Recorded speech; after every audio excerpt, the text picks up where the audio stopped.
Stand up right now. Don't skip this. Stand up, find a wall if you need one, and lift one foot off the floor. Balance there for 10 seconds. If your standing knee drifted inward, if your hip dropped, if you felt your ankle working harder than it should, your legs have the same problem most men over 40 have. Not a weakness, imbalance. One plane of strength built deep, everything surrounding it, hollow. The barbell squat did that to you.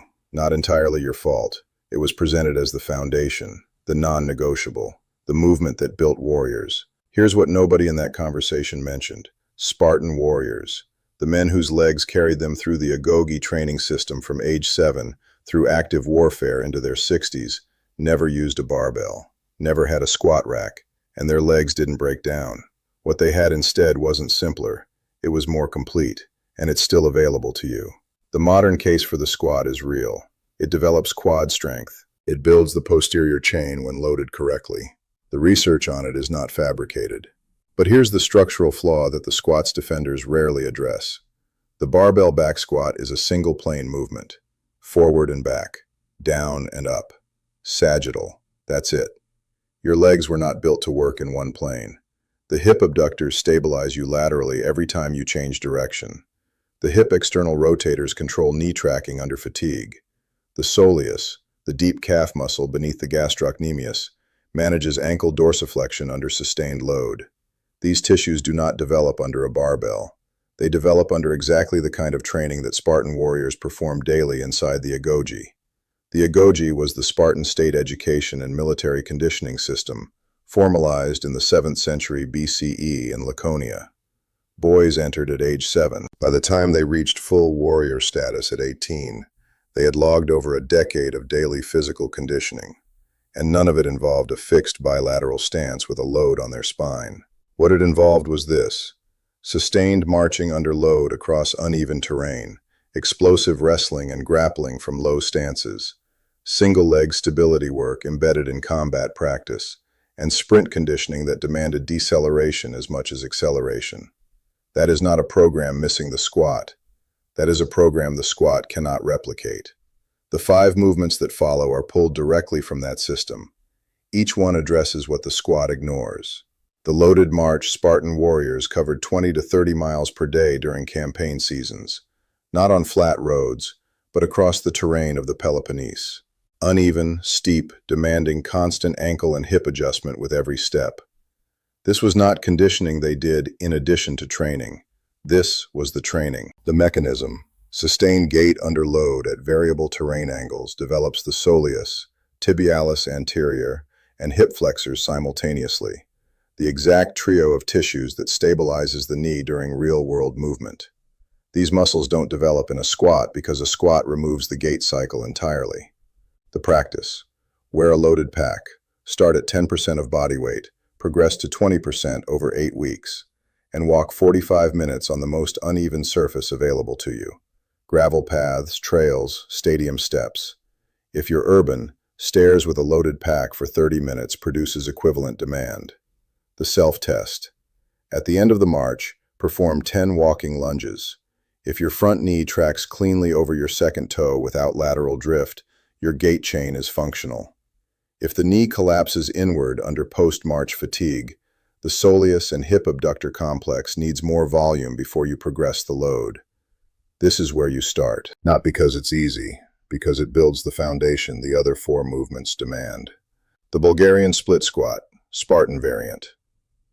The Spartan agoge included extended wrestling practice in low stances, split positions, one knee near the ground, full body weight transferred through a single leg.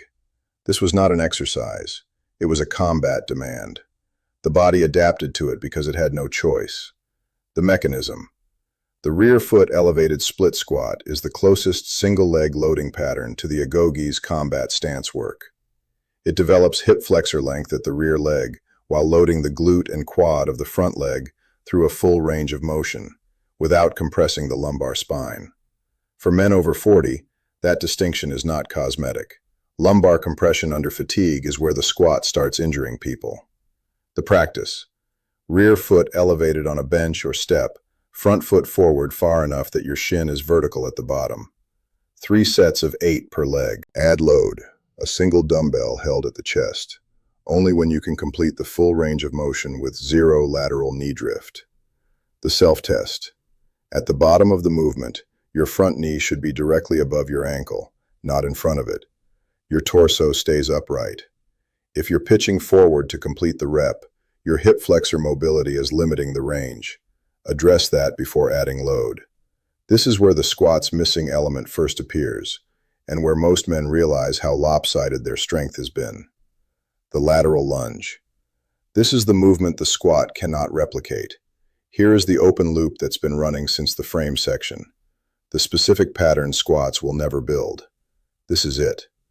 Spartan warriors trained grappling and combat in all directions. An opponent doesn't attack in the sagittal plane. Combat demands lateral displacement, stepping wide, absorbing force from the side, driving off a planted foot in a direction that has nothing to do with forward and back.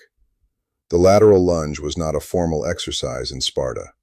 It was an unavoidable consequence of the training environment. The mechanism. The lateral lunge loads the hip abductors, gluteus medius and minimus, under eccentric stress.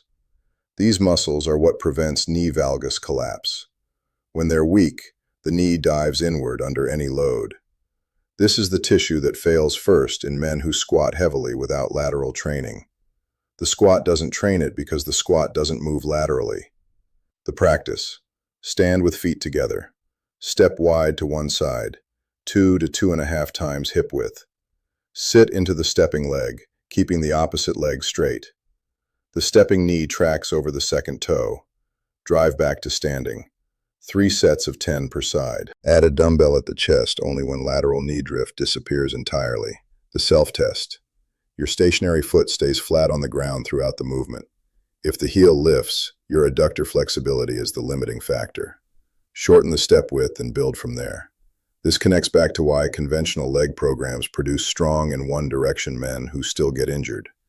They train the engine without training the steering. The agoge didn't separate those two things. The next movement addresses the rear, the tissue most men are quietly losing. The single-leg Romanian deadlift. The krypteia was the advanced phase of Spartan training. Young warriors sent into the Laconian countryside to survive independently for extended periods, covering terrain alone, often at night, under full physical demand.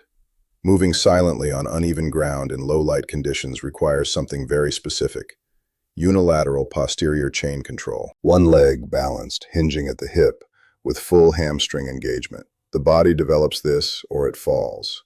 The mechanism. The single-leg RDL develops the hamstring and glute of the standing leg under an eccentric load while simultaneously training the hip abductors to resist lateral collapse. It is the posterior chain complement to the lateral lunge. Together, items 3 and 4 build the hip complex the squat ignores entirely. The practice. Stand on one leg, slight bend in the knee, hinge at the hip, not the lower back, and lower your torso toward the floor while the free leg extends behind you for counterbalance.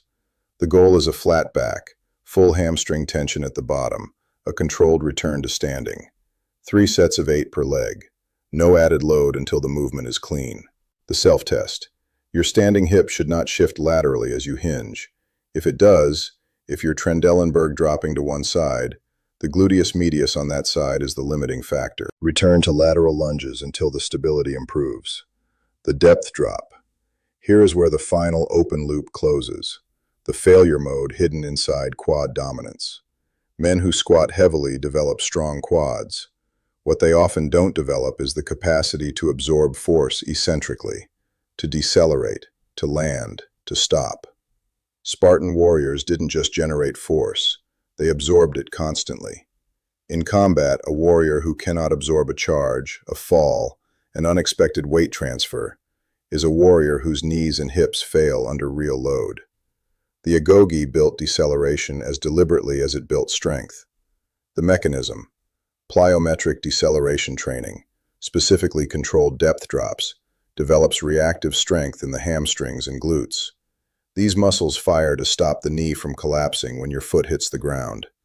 In quad-dominant men, this eccentric control is absent. That's why the knee dives inward when they land from a jump. That's why the meniscus takes load it was never meant to take. The practice. Stand on a low box, 6 to 12 inches. Step off. Do not jump off. Land softly on both feet, absorbing the landing through your hips and hamstrings, not your knees. Pause at the bottom of the landing for 2 seconds. Return. 3 sets of 8. Progress to a higher box only when the landing is silent and the knees stay in line. The self-test. The landing should make almost no sound. If it does, your deceleration chain is still reactive rather than controlled. Stay at the current height. Synthesis. These 5 movements are not a substitution for the squat. They are what the squat was supposed to be part of, a complete system. The agoge didn't train one plane and call it finished. It trained the legs as the tool they actually are, multi-directional, load-bearing, endurance-capable. How the system works together. Here is why this specific combination matters, and why the sequence is not arbitrary. The loaded march builds the base tissue, the ankle, soleus, and hip flexor complex that everything else runs on. Without it, the other 4 movements expose weakness without building the foundation that makes progress possible. The split squat takes that foundation and adds single-leg sagittal strength, the forward drive that the march demands but doesn't isolate. The lateral lunge adds the dimension the squat cannot, medial and lateral control. This is the movement that builds the steering system for everything the other movements power. The single-leg RDL completes the posterior chain, the braking system that prevents the force generated by movements 1 through 3 from destroying your joints on deceleration. And the depth drop trains the system under reactive conditions, the closest modern equivalent to the unpredictable terrain and combat contact of the agoge environment. Individually, each movement addresses a gap. Together, they replicate what the Spartan system built without naming it. A leg that moves in every direction it needs to move, absorbs every force it encounters, and holds up across decades rather than producing a peak, followed by a slow structural collapse. The men who trained in the agoge didn't retire at 40 because their knees gave out. They were expected to remain physically capable well into their 50s and 60s. The system made that possible. The system is still available. Stand up again. Try that single-leg balance test from the beginning of this video. If your knee is still drifting, that drift has a name now. It has a cause. It has a correction. 5 of them, sequenced in the exact order the agoge would have built them. The Spartan warrior didn't have access to a squat rack. What he had was a system that treated the leg as a complete structure, not a set of muscles to be loaded in isolation and called strong. Intensity built the Spartan. Precision kept him. That combination is what the modern program sold you half of. The squat is the Spartan half. These 5 movements are the half that makes it last. You now have both. If you want to understand how the agoge built upper body durability with the same completeness, that's the next video.